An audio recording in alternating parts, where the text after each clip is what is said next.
Yun. Meron tayo ditong Ford Ranger 2014 model. Isang kakuya CLR 1. Ang issue nito, bagong overhaul.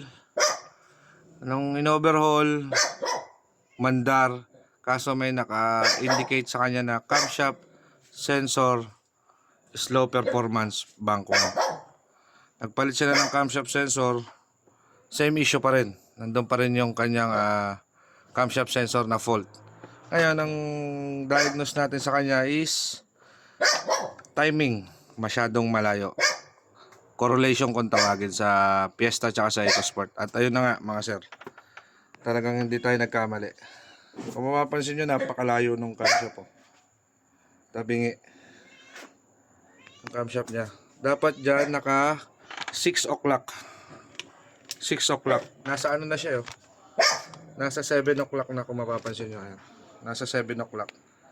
Ngayon, ano tayo, wala tayong SST. Ang ginagawa natin ay pasak lang din sa likod. Top dead center na yan.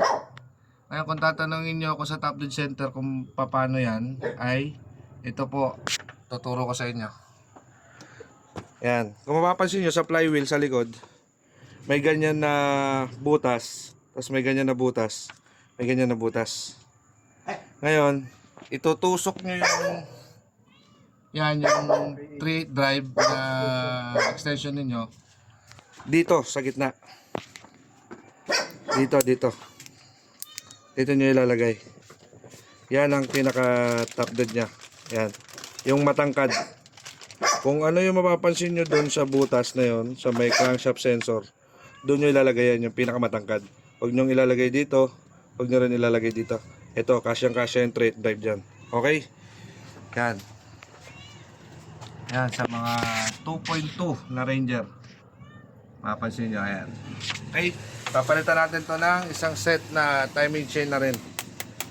Okay, isang set yan. Okay, mamaya papakita ko sa inyo yung yung pag timing natin ito.